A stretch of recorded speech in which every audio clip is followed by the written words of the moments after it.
Hi, I'm Holly, and welcome to the JoinedUpMinute. Today I'm going to talk you through the difference between pot life and working life.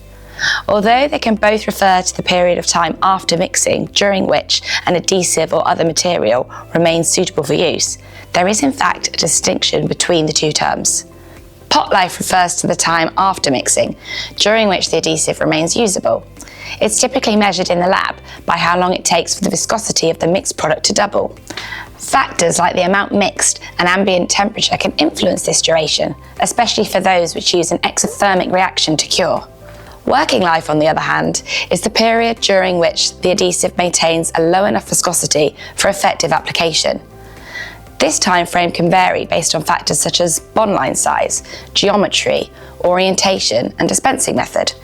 Working life can also be called open time.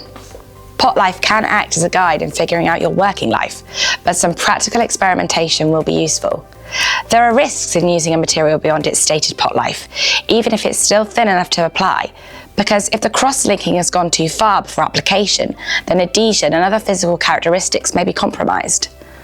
Understanding these terms can help you plan better, reduce waste, and design the best process.